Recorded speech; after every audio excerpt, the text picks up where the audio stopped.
coming. I want to tell a little story about science and policy and education. And what's amazing about this story is the science that you're going to hear about is the most powerful example of how scientists from around the world can work together to inform policy. And then, yes.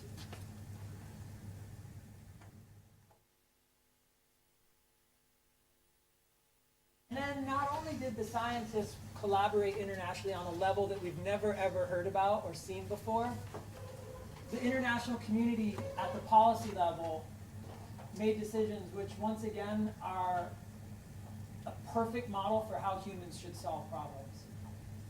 And what I'd like to do is frame up a discussion. It's not going to, I don't have any answers about how education can evolve, but I know that education must evolve, and I think you'll agree with me when we get to the end of the show. We are so lucky that we have a beautiful, thin atmosphere. Because if we didn't, we would just be like every other cold rock out there. And what we know from looking at CO2 levels in history is the past 100,000 years, up to about 1 million years, have been relatively stable. This is when humans have flourished. And without that atmosphere, primarily water vapor and CO2, it would be very, very cold, even colder than the last week here in London. Life would not be habitable without our atmosphere. When we come down from the atmosphere and we come through the clouds and we look down, humans have flourished. We've created beautiful golf parks? Golf courses where nature used to be. We've put in roads and buildings and factories, and humans have been able to thrive like no other species on any other planet that we've ever seen. And by digging up fossil fuels and deforesting and changing ecosystems, we've gained a lot. We've had art, we've had history. Of course, we've had wars and AIDS too. But the processing of hydrocarbons and biomass and burning them have produced incredible results for humankind. It's not all good. This is a picture in California. We've denuded massive landscapes. We've wiped out tens of millions of acres of ecosystems. And we're, at this point now, pumping about 50 billion tons of CO2 per year.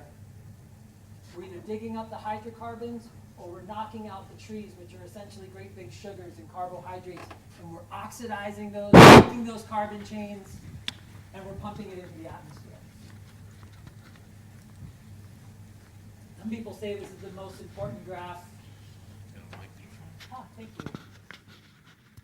Thank you so much. Some people argue this is the most important graph in modern history. Who's seen it? Has everyone seen this graph before? It's the Keeling curve. Because the atmosphere is well mixed, we can measure with very high precision the amount of CO2 on average in the atmosphere every year. And we see we've gone from pre-industrial around 280, and now we're up over 400. And that's important because CO2 has a wonderful property unlike any other molecule. It retains long-wave radiation really, really well. So when the Earth hits when the photons from the sun hit our Earth and get redirected as long-wave radiation, CO2 is a perfect capturer of that heat and bounces it back down.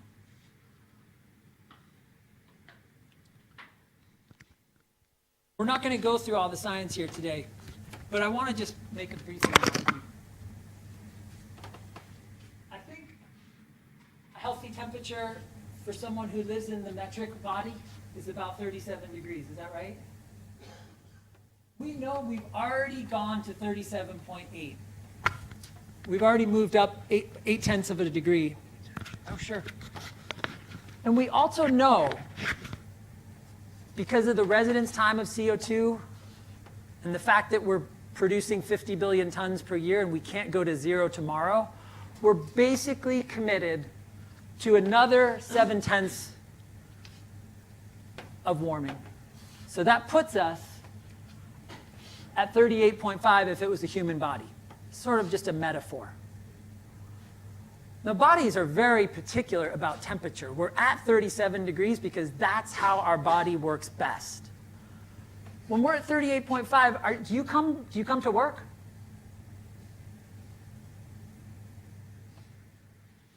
Probably not, right? You would if it's 37.8. You don't feel great here, but at 38.5, I think it's probably advised that you stay home. And we're changing the temperature for every organism, every ecosystem, every interaction that has been fine-tuned over hundreds of thousands and millions of years. And this is important because the most recent Intergovernmental Panel on Climate Change report said we have to do everything humanly possible to stop at 1.5 degrees. And that means getting to net zero emissions by 2050. From 45 billion tons in every single sector to 0 tons effectively by 2050. It's much more realistic that we're going to overshoot that and we're going to go to 2.5 up. At 39.5, I'm suggesting you would probably go see a doctor, right? If that was your temperature. And under the worst case scenarios where we continue to burn fossil fuels, cut forests, population grows, we don't innovate, we're looking at a temperature rise that would be the equivalent in human terms of 41.5. At that point, you almost don't even have to go to the hospital. You can go directly to the morgue.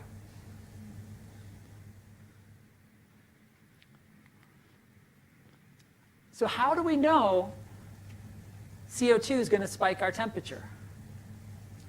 I already told you the bottom line is CO2 is a perfect capture of long-wave radiation. But the reason we know this beyond any reasonable doubt is the most important international collaboration that's ever been undertaken by humans in the history of humans. The Intergovernmental Panel on Climate Change is a tiny outfit. It's got a budget of maybe $4 or $5 million per year. It relies mostly on volunteer scientists. And these scientists are nominated by their governments to be experts in particular fields.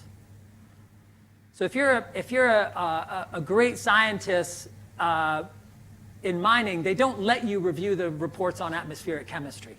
So they just make sure that the competency of the scientists matches the subject that's being reviewed. And they run through assessments on a 5-year cycle. And these are massive tomes. If I put it here, the most recent assessment, the 5th assessment, I think it weighs about 10 pounds. It's 3 huge volumes. We're not going to go into any of that today. I just want to tell you about the process. So it's the world's most qualified scientists. They've done 5 assessment reports, so they keep doing an assessment. Why are we seeing temperatures go up? What are the potential impacts? What do we know different about atmospheric chemistry this year than we knew 5 years ago? So they don't do any new science. They just evaluate the scientific literature and synthesize it for policymakers. It has to be policy neutral. But the 5 assessment reports have been getting worse and worse and worse. All the original scenarios in the early assessment reports of how bad things were going to get are not only playing out, they're playing out worse than the original assessment reports thought. So every time a major draft comes out, it then goes out from this select group of scientists that have been nominated and chosen for their field, and then it goes through a massive review where they invite other scientists to comment on the draft. And every single comment that they receive, they have to leave a public record of how they responded to that in the final draft. There's no other system like this for medicine, for warfare, name a topic. We've never seen anything like this type of cooperation and transparency. More importantly, every nation must approve word by word the summaries. So they don't go through and approve every single word in all of the assessments, but there's a process where they take the assessments and bring it to a summary that can be digested for the public and for policymakers, and every nation has to approve every word.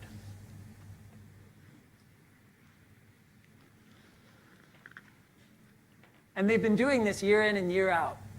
It's a system that will continue, and they've been handing this information back to the international community. So in 1992, there was a Rio World Conference. 3 treaties were supposed to get up and running: the Convention on Climate Change, the Convention on Biodiversity, and there was supposed to be a convention on forests, but it basically fell apart.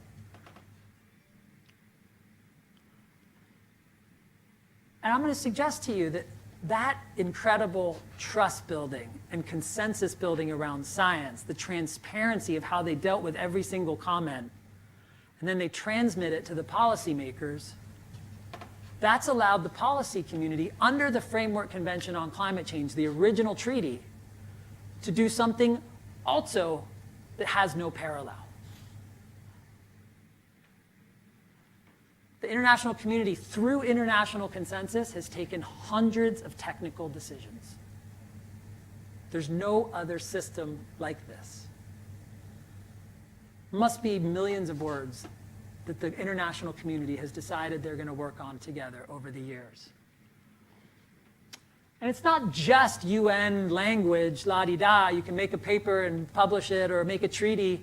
It's actually mobilized civil society, it's informed industry, hopefully it'll transform academics, but it's mobilized hundreds of billions of dollars in investments. It's also mobilized a lot of people who are fighting it.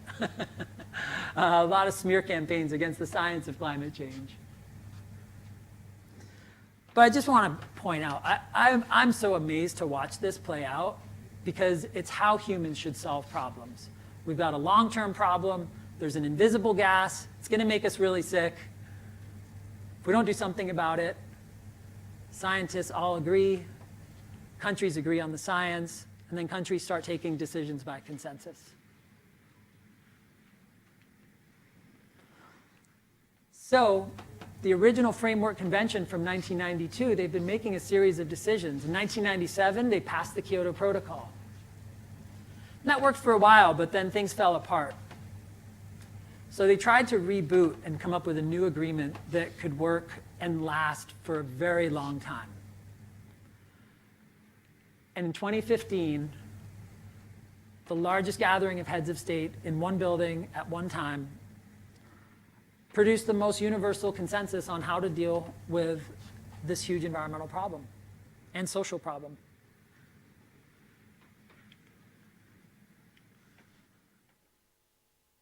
There's great fanfare. There's the picture of all the nations and the leaders of the Paris Agreement standing up and cheering together. But once the agreement was written down and all nations agreed to the language, they had to bring it home to their countries to get it ratified or approved. And every country has its own way of voluntarily signing up to a treaty. Generally, we use the word ratification, but different countries have different words. Some accede to it, some sign it. If you're a monarchy or a king, you don't have to go to the Senate. You can just say, we're going to sign up for this treaty. And literally, the Secretary General of the United Nations has a depository in New York. And when countries submit their instruments of ratification, their paperwork that says it's gone through the appropriate domestic process for us to say we're in, and normally that takes years for any treaty. Countries go home, they deliberate it, they argue, they debate. It can take 3-5 years. Sometimes treaties that get negotiated never come into force. Not enough countries ratify it. But in fact, the Paris Agreement came into force faster than we ever expected. So I'd argue this is a model for how humans should solve problems. What's in it? Well, it's 29 articles, and those articles range from the objective. And the objective of the Paris Agreement is to limit warming to 2 degrees. And ideally limit global warming to 1.5 degrees Celsius. Going back to what we know from emissions and how CO2 relates to temperature, that basically means we have to get to net zero by 2070 for 2 degrees or 2050 for 1.5 degrees. That's the urgency of which the Paris Agreement has asked all countries to move towards. Other articles talk about how we adapt to climate change, how we finance this transition to a clean economy. What are some of the other more interesting articles we've talked about? There's articles that talk about entry into force. So one of the articles said, once 55 countries with 55% of the emissions deposit their instruments of ratification, then a Paris Agreement is in force. There's articles about how to leave the Paris Agreement. 7,000 words, another 130 decisions that breathe life into the agreement itself. So people often talk about the Paris Agreement. It's got these lofty sort of principles. Also in Paris, another 130 decisions were made that tried to move us along that path faster and faster. And as you can imagine, any treaty like this is going to be a fairly soft treaty. Effectively, there is no penalty if a country doesn't meet its goals, or if collectively nations of the world don't meet their goal. There's no helicopters that fly in and go to your central bank or tell your industries they have to stop. It's a very soft agreement.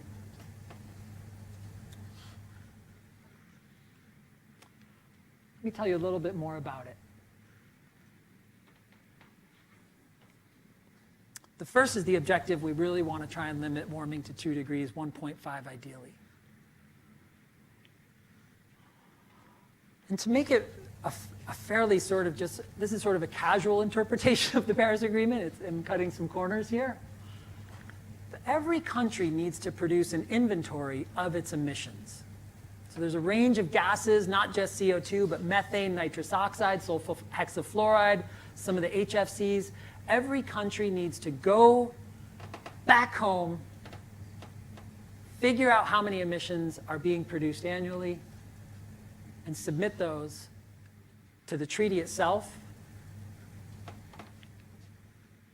And at the same time, they have to submit a pledge. How much do they think they can reduce emissions in certain periods?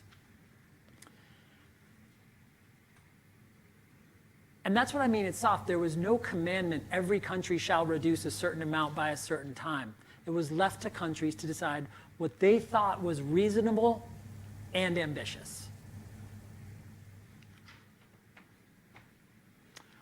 And over time, because the Paris Agreement was built to last for decades, every 5 years, the Paris Agreement, which is the nation of parties, pauses for a moment and says, let's see how the inventories of emissions are, let's see where countries are on their pledge, and let's see whether we're actually going to meet the objective of the agreement. Are we going to stay under 2 degrees or under 1.5 degrees?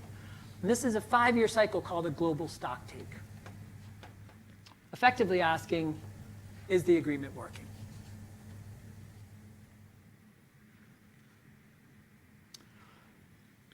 And the idea, really, and it's built into the text in a soft way, is as we look at this collection of pledges and we look at the inventories of gases coming out of all the nations, we see whether we're meeting our objective. At this point, we're well short. When we add up all the pledges, we're not headed towards 1.5 or 2 degrees. We're more likely headed towards 3 or 4 degrees warming. But the idea is if we all do it together, if we all say, what was the best we could do, and what do our emission inventories look like, then collectively over time, we should be able to iterate, and every country should be able to ramp up its pledges and lower its emissions. In a nutshell, that's how the Paris Agreement works.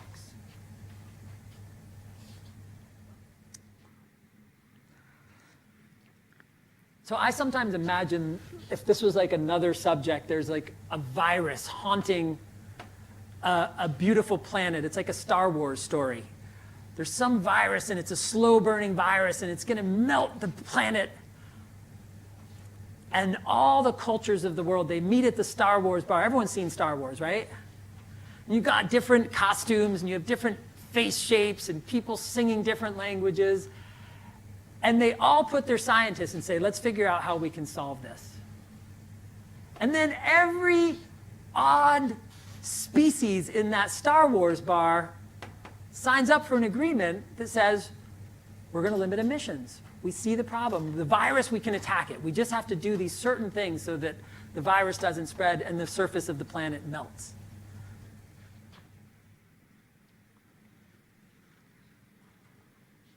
But we already know the pledges are not enough, and we are going to overshoot the objectives of the agreement as it stands right now.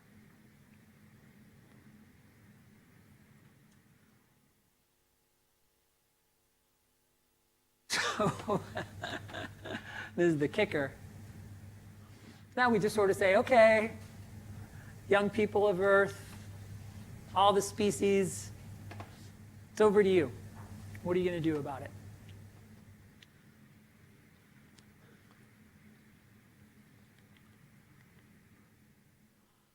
And quite simply, we haven't prepared them.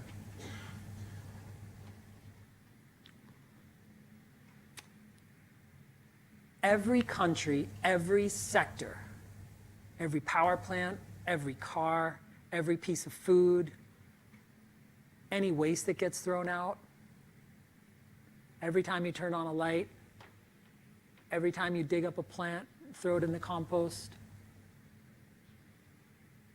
We have to get every sector, every country, every year, in and out to net zero.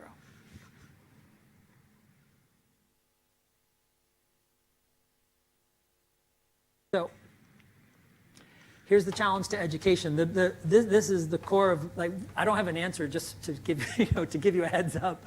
I hope we can have a discussion. But the challenge is over to education now. The scientists have worked well together, the international community together. And what's interesting about the Paris Agreement, it goes into great detail, gory detail about how to do inventories, how to review inventories.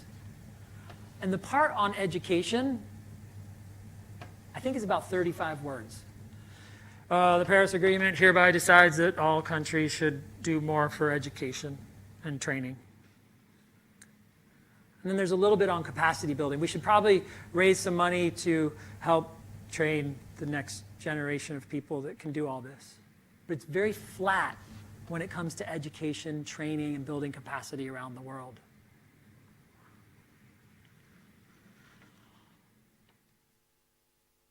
If we're going to do what we said we're going to do, we have to train a massive new generation of carbon-smart professionals.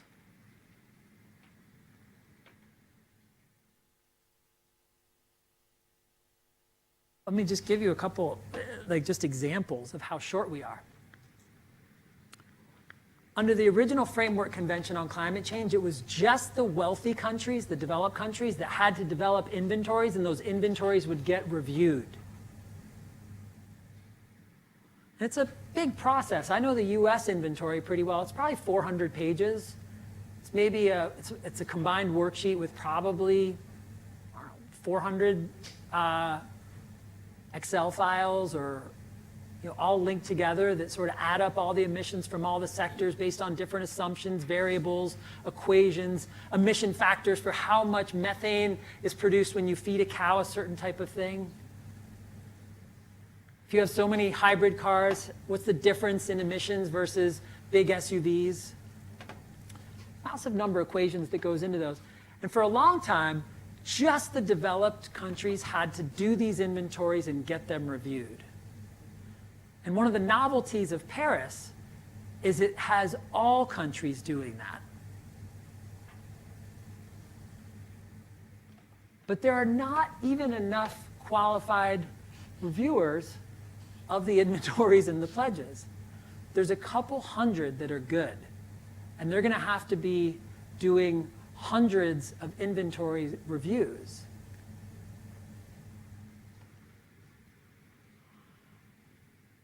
And that's just the paperwork. That's not even nearly as important as what I said before.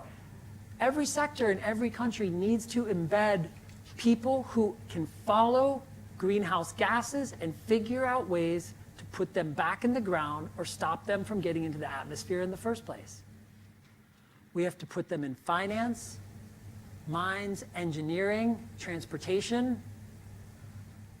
We can't manage greenhouse gases in sectors unless we're measuring the greenhouse gases in all sectors in all countries.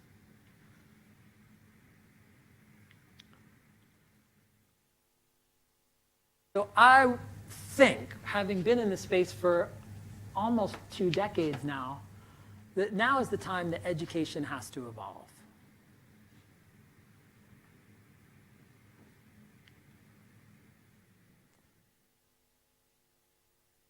We are not prepared for the demands that we have decided. Sorry. We've set ourselves up, and we don't have the workforce that can deliver it. So here's what we need. And we need to figure out how to create educational systems that can hit on some of these things. And then I'd love to open up the floor and hear your thoughts on how education might evolve to solve this big problem. But the first thing we need are thought leaders who can figure out and implement ways to change how we think what it means to be educated. It is no longer acceptable for universities and colleges to not put climate change and carbon management into every curriculum. We simply can't meet the targets we set unless we do that. So the first thing we need are people who can really think big about how we're going to change how we educate people and what it means to be educated.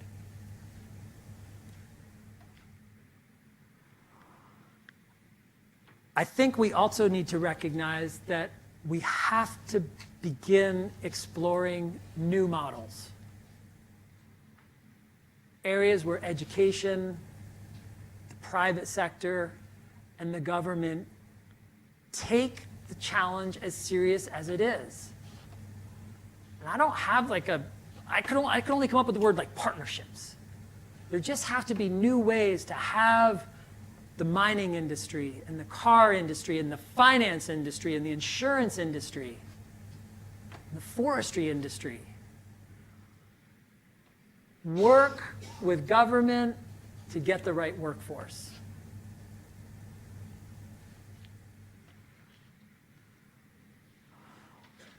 That's hard enough. Like, imagine trying to do that in the United Kingdom or the United States or any other country that has a reasonable amount of resources for education. It gets a lot harder when you go to the parts of the world where the educational system's not really working.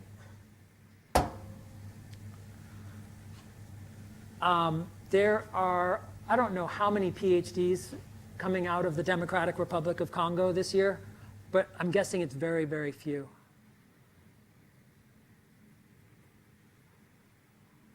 And there are some countries that are doing very well. South Korea, Brazil, they've actually started really trying to raise the game on the level of carbon professionals and embed them in universities. And then some countries don't even have a functioning educational system. So we can't just change the education to meet the challenge in some countries, as if that weren't a big enough challenge. We also have to figure out ways to get countries whose educational platforms aren't working. So those are two just sort of small challenges. And we just have to raise the education carbon game in every country, and we have to change it fast and furious.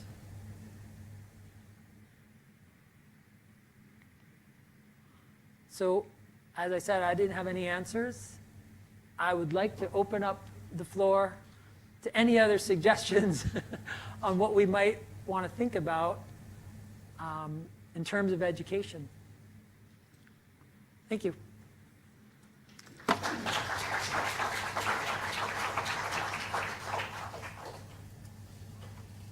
Ali, can I just call on people, or the floor is open?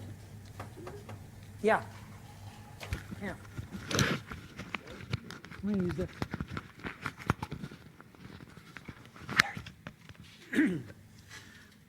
Thank you for the talk. It was interesting. At least now I understand what the Paris Agreement is.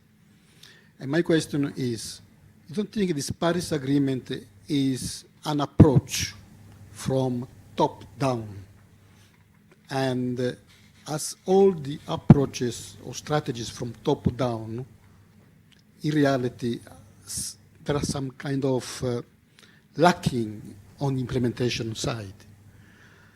So the idea of, let's say, having this world consensus on 2 degrees or changing, etc., and therefore all the article that has been developed as a consequence, does this match with the reality? In other words, you don't think they need more knowledge approach from bottom up, from the countries, with using data, my real data, and try to understand better the bottom-up approach towards the top, and therefore develop some kind of strategy or adaptation strategy. This 2 way of thinking. Instead of using so much policy, it might be more convenient to collect more data and come to the more, let's say, scientific approach. Because you see, these are in silos. All this type of scientific research for each country put together are still in silos. They are not, let's say, consolidated to come with some real decision. Instead of having a more knowledge-based approach, how you know, for instance, CO2, I mean, this concept of CO2 does not deplete the agriculture, for example. I think that in this direction, maybe you need more, they say, data-driven approach. Thank you.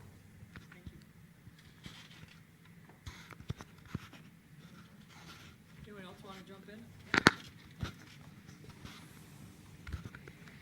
in? I've got one point, one question. My 1 point might be a bit controversial in that using your analogy of human body temperature of 37 degrees, is what you're saying that the Earth as a whole, a sort of Gaia hypothesis Earth, has got an optimal temperature that we're destroying? Or is it a human-centric Earth has got an optimal temperature, and is the best thing that can happen to the sort of Gaia Earth is for humans to be wiped out by increasing the temperature and actually starting again? And is there any kind of evidence or theory about an optimal temperature for life without humans? So that's kind of question one. Okay. The point I'd make is a kind of around policy initiatives, and I've sort of worked in lots of industries, and to get round targeting and incentivization, you know, the whole, at the moment, the system is broken. There's a lot of work going on. The British Academy is doing a lot of work on the purposefulness of business in the UK and trying to change the whole legal framework of business, because traditionally it's been working to reward the shareholders rather than looking at rewarding, you know, if you're a bank, you should be working for the people and the planet, not to reward a few. And there's sort of work going on that case, but it's going to take 10 years, 20 years, and there'll be a crisis before any of this happens.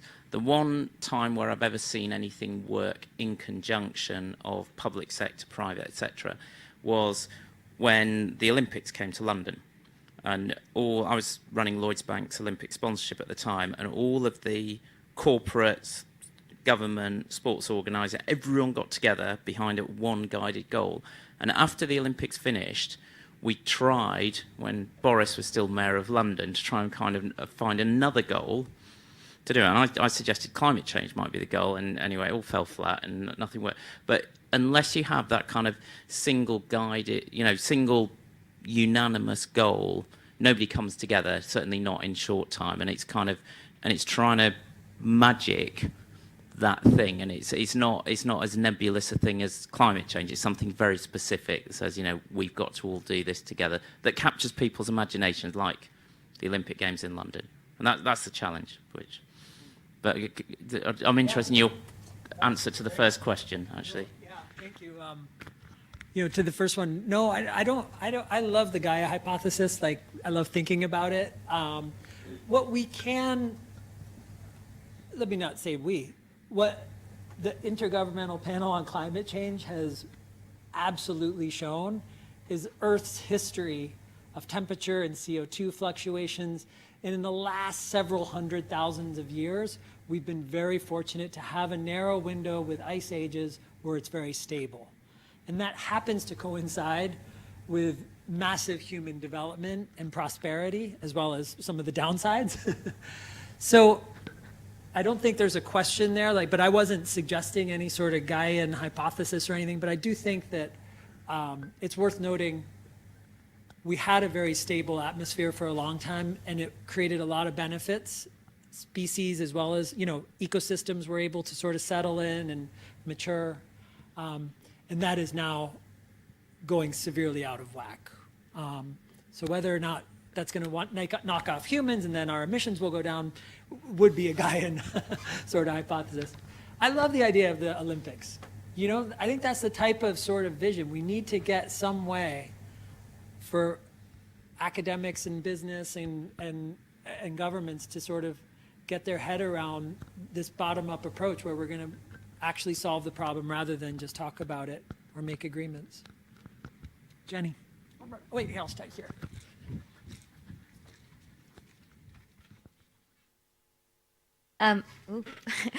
It might be a bit of a rhetorical question, but I'm wondering how, maybe I'm quite young, but how do you want to bring change? How do you want to support the youth? If even at Imperial, Institute of Technology, all our buildings are between, energy efficiency-wise, between C and F.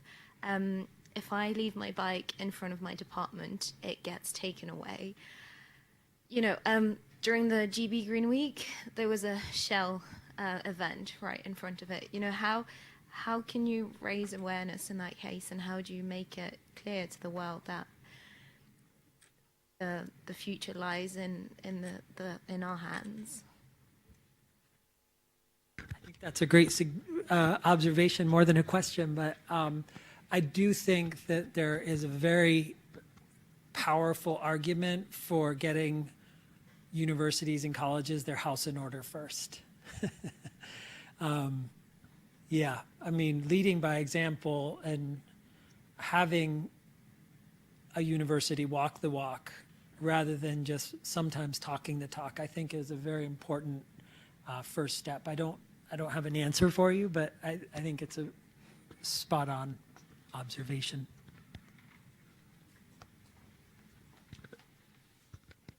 So I've got a question / point about, I guess, almost the point that you ended on, Jono, thinking about how are we going to build the education across the world to the level we need, like right now, to be working on these Paris Agreement pledges and technical work. So like Jono, I've worked a lot in the RED space, so the kind of avoided deforestation, monitoring changes in forest cover and so on. And it's very technical and it's very complicated, and that does require a high level of expertise.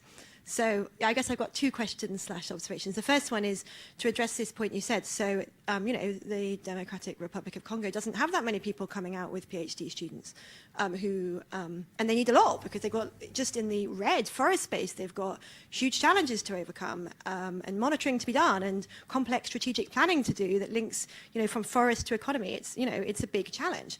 So I'm interested to hear from people in the room, maybe who are at Imperial and other universities, about whether you think more established developing nations who've got good programs in this, like Imperial, should be, bringing people over here to build their capacity, or how we're going to go about building their capacity in country, given the challenge that doesn't just relate to their universities, but it relates to, where the average Congolese person is age 18 when they finish high school, because you can't just take someone who's had a weak high school education straight into, very complex further education. So I think that's a really interesting point that needs a bit further discussion.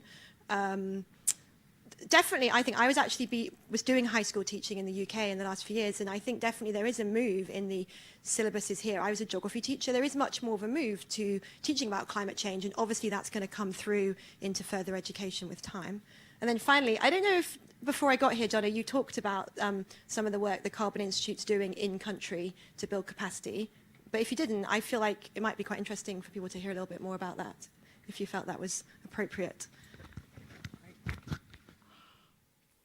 3 points she made. First one, how do we get the country capacity built?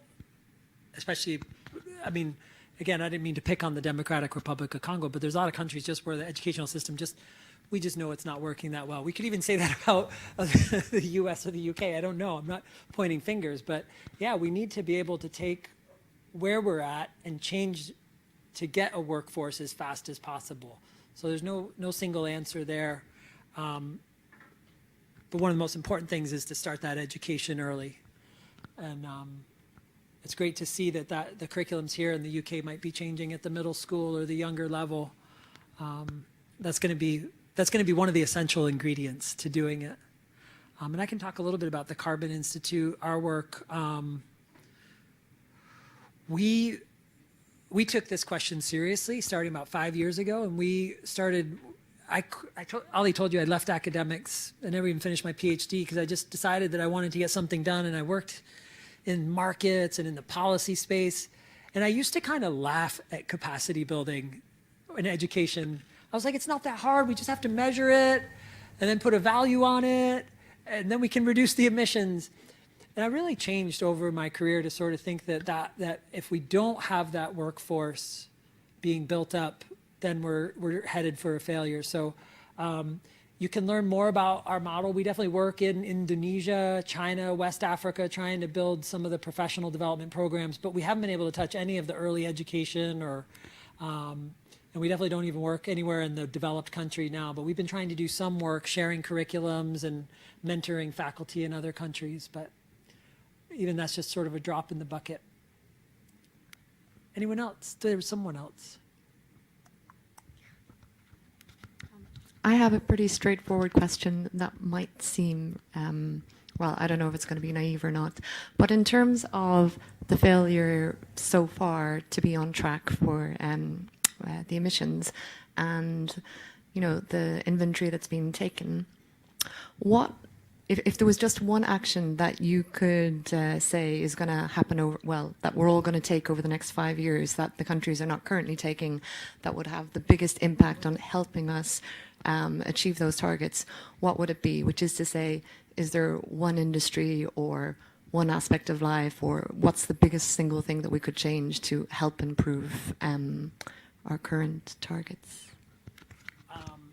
Others in this room may have a different opinion, so I don't have any special privilege here, but I think shutting down all the coal plants would probably go a long way towards, and not allowing new ones to be built. The idea of clean coal is sort of a oxymoron at this point. And we know that that's just if you did that globally, that would probably, I think, knock about a quarter of the emissions out. I'm just guessing off the top of my head, but it's somewhere around that. Anyone else is welcome to answer that, though, too.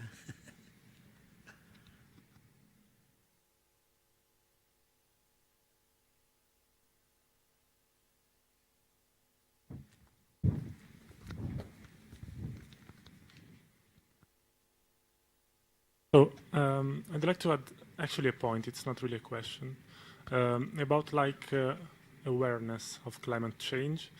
What I see like in society, you know, like in TV shows and everything, like very often climate change, like the topics, it's completely, you know, like substituted by ideology. I mean, like there are a lot of people, as you were saying, for example, like you started with saying like coal power plants are like the worst thing for the climate, and that's true. But like, for example, when you really need to deal with climate change, you need to consider what you were saying, like coal power plants, are they good or not to, you know, like try to solve this issue? And the same has not been seen, like, for example, with other technology, like nuclear power plants, for example, all over the world has been like considered, I mean, they're not even considered as an important tool to fight climate change, while the IEA, the IPCC, everyone like essentially stating it is fundamental to implement much more everywhere, essentially, nuclear power plants. But like, for example, you look at the Germany case in which like they, just for people ideology, essentially, you know, like marketing, the government has been investing a huge amount of money on solar power, solar panels or wind turbines, when, like, you know, the weather is not suited for that in Germany. And essentially, like, they invested a huge amount of money that could have been spent in different ways, either education, either nuclear power plants, either whatever, gas-fired power plants instead of coal-fired power plants.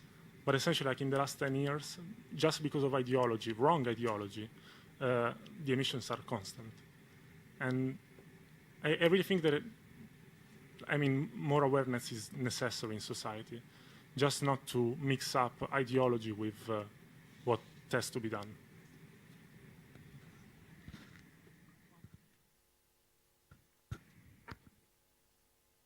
Anyone else?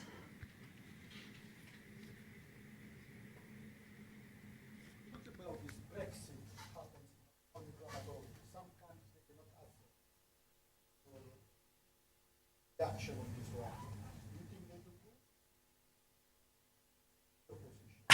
they do? I don't know anything about Brexit except I read the papers and I still don't even know what the border issue is. You can say Brexit related to the climate. So some countries they do not accept. Some countries are not accepting the Paris Agreement. Well, most countries have signaled they're in except for one, of course. And they're still in until for another couple of years because the process of leaving takes a while. And we're starting to see some other countries signal they might leave. But let me say this, the agreement was built to, it knew that some countries would come and go. So it set itself up for a very, very long time frame, and it was aware that some countries are going to step out of the game and hopefully come back in. The fact that the US left so quickly under Trump was a real crush to sort of the excitement that went into the Paris Agreement, but I think most other countries are still sticking with it at this point. I don't know if that answers you. Should we wrap it? I mean, I was really happy not to hear Brexit or Trump during this talk, but I guess we had to. But I just want to make two points questions and ask you to comment on it. One is that you talked about educational system, we need to train new generation. And I want to know what, I mean, my understanding is that here people are doing pretty well. That's my take. And you have a lot, I mean, you heard that there are a number of PhD students here. And there are other scientists here. So I mean, my understanding is in the UK and definitely in the US, there's a lot of activity. So I think, again, going back to a point somebody else pointed out, that I think it comes to capacity building. And so if you can comment on what is actually in the Paris Agreement that promotes transfer of knowledge, technology, and basically money from developed world to the less developed world. Because then I think it actually comes down to that. And so if you comment on that, that would be great. And the second is that you made the point about, I mean, you made an analogy with viruses. And like, so we can, your point was that we can apply the same negotiation framework to solving a problem like that. Like, but I mean, if we were told that we have a virus outbreak, but it's going to affect our children's quality of life, then most people wouldn't care about it probably, right? So what do you think is the actual driver for us to do all of this and care about education? Is it hope, or is it fear, or is it a combination of both?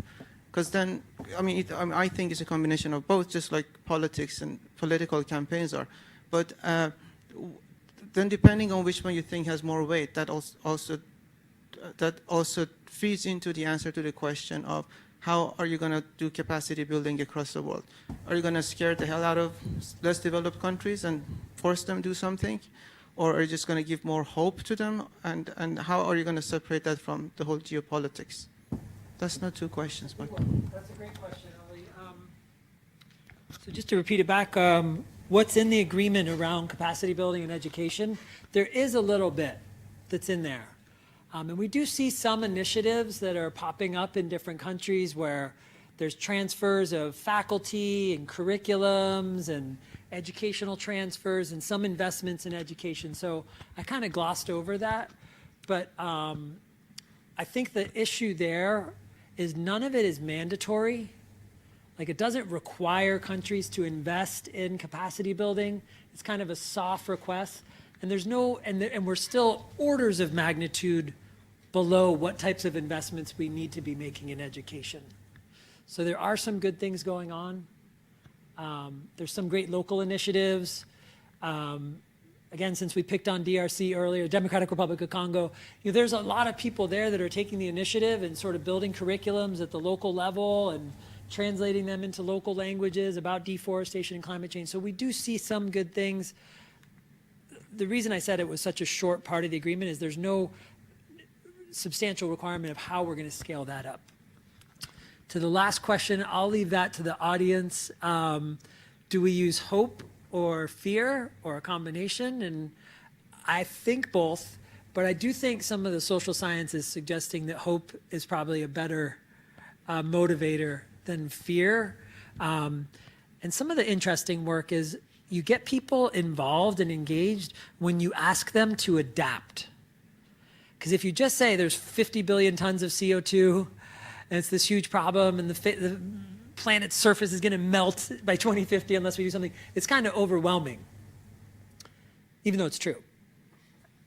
But if you actually ask people to say how, there's going to be some changes, maybe where you grew up, you should start thinking about different crops to grow, or maybe you need to up your insurance. But once you ask people to get ready for climate change, there is some evidence that you do see minds start to change, because then people realize, okay, there's something I can do about it. And hopefully that can lead to other changes down the road. So thank you very much. Have a great day. Thanks for inviting me here.